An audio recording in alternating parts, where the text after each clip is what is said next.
Hard thing to accept, but in our lives, we are getting out of our life right now exactly what we believe we're worthy of, exactly what we think we deserve. Our life is a direct reflection of our identity, which is the thoughts, concepts, beliefs, values, and worth we hold true to be about ourselves. And so as hard as it is to accept, we're getting out of life right now what we believe we're worth. Your growth is the only limit to your happiness. If you're not happy, you're not growing in some area. And usually it's a place where you're blaming, you're pointing the finger, but you can't control that. You can't make it not happen. What you have to do is become stronger than any of it so you're free. Freedom comes from growth. Freedom does not come from control. Then you would have to ask yourself, who do I want to be when I open my eyes? Now, the act of answering that question is going to turn on your frontal lobe, and the frontal lobe has connections to all other parts of the brain. And it's interested in answering that question because it is the creative center. So as it begins to scan the landscape of the brain, it can only gather information from things you've intellectually learned or things you've experienced in your life.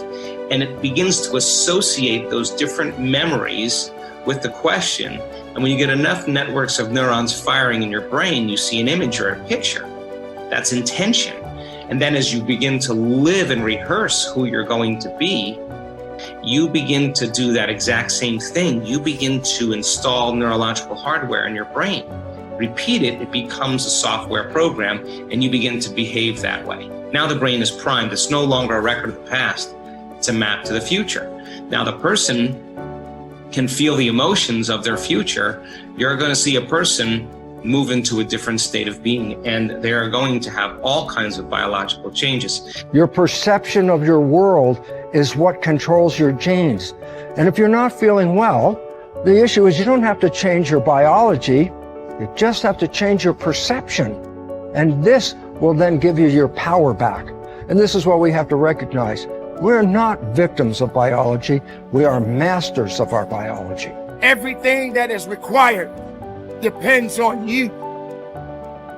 Having the mindset that regardless of anything that is around you, that is surrounding you, that is trying to drag you down, you must have the mindset.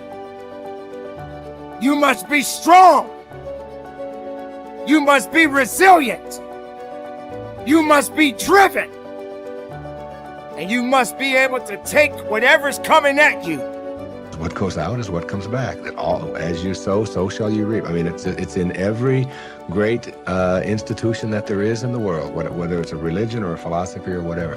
What you put out is what comes back. Whatever you plant is what you're going to get back. And the more that you put out honesty, just because it's what you are, because you are being honesty, you're not trying to be honest, you are just being honesty, then that's what will come back to you on a regular basis. And when it doesn't, you'll just see that as another test for you to pass. This comes from Einstein. He said, the most important decision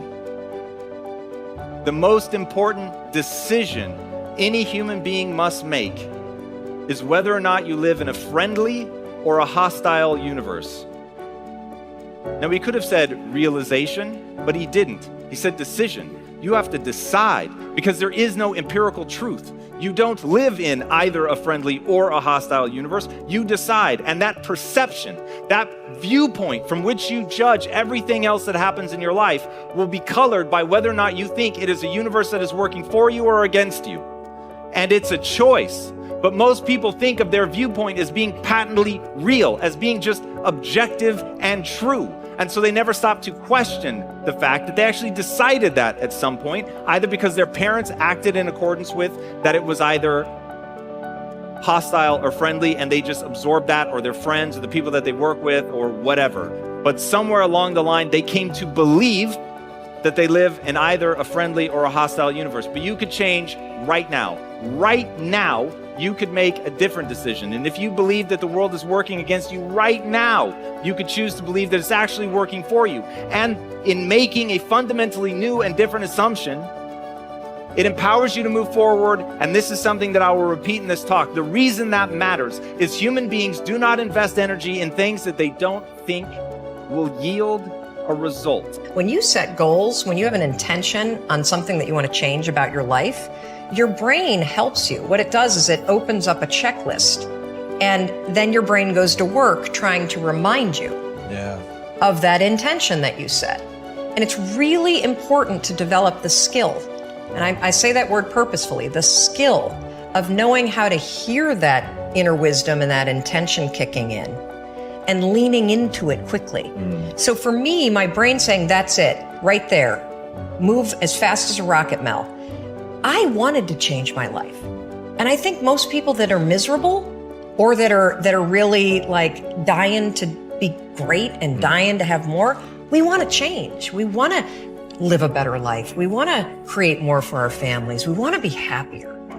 The desire is there.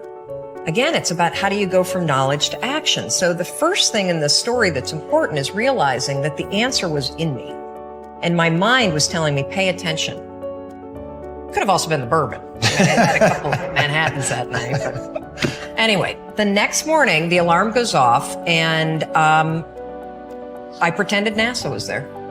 It's the stupidest story. I literally went 5, 4, 3, 2, 1. I counted out loud, and then I stood up.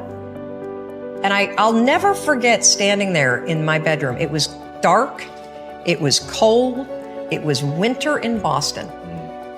And for the first time in 3 months, I had beaten my habit of hitting the snooze button. I couldn't believe it. And I thought, wait a minute, counting backwards? That is the dumbest thing I've ever heard in my entire life. Well, the next morning I used it again and it worked. The next morning I used it again and it worked. The next morning I used it again and it worked. And then I started to notice something really interesting. There were moments all day long, just like that 5-second moment in bed, where I knew, knowledge, what I should do. And if I didn't move within 5 seconds, my brain would step in and talk me out of it. Every human being has a 5-second window, might even be shorter for you. You have about a 5-second window in which you can move from idea to action before your brain kicks into full gear and sabotages any change in behavior. Because remember, your brain is wired to stop you from doing things that are uncomfortable or uncertain or scary. It's your job to learn how to move from those ideas that could change everything into acting on. Take action. When you start to walk, talk, dress, and behave like the top people, you soon begin to feel like the top people. You will treat other people like the top people do. You will work the way the top people work. You will start to get the results that the top people get. In no time at all, you will be one of the top people yourself. It may be trite to say, fake it until you make it, but there is a lot of truth to it. Your main job in life is to create the mental equivalent within yourself of what you want to realize and enjoy in your outer world. Your focus must be on creating the beliefs within yourself that are consistent with the great success you want to be in your outer world. You achieve this by challenging your self-limiting beliefs, rejecting them, and then acting as if they did not exist. You reinforce the development of new life-enhancing beliefs by increasing your knowledge and skills in your field to the point where you feel equal to any demand or challenge. You accelerate the development of new positive beliefs by setting bigger and more exciting goals in every area. Finally, you act continually as if you were already the person that you desire to be. Your aim is to reprogram your subconscious mind for success by creating the mental equivalent in everything you do or say. Make a decision this very day to challenge and reject any self-limiting beliefs that you might have that could be holding you back. Look into yourself and question the areas of your life where you have doubts about your abilities or talent. You might ask your friends and family members if they see any negative beliefs that you might have. Often, they will be aware of negative self-limiting beliefs you have that you are not aware of yourself. In every case, once you have identified these negative beliefs, ask yourself, what if the opposite were true? What if you had the ability to be extraordinarily successful in an area where you currently doubt yourself? What if you had been programmed from infancy with genius ability in a particular area? For example, What if you had within you right now the ability to earn and keep all the money you could ever want throughout your life? What if you had a golden touch with regard to money? If you absolutely believed these things to be true, what would you do differently from what you are doing today? Your beliefs are always manifested in your words and actions. Make sure that everything you say and do from now on is consistent with the beliefs that you want to have, and the person that you want to have, and the person that you want to become. In time, you will replace more and more of your self-limiting beliefs with life, enhancing beliefs. Over time, you will completely reprogram yourself for success.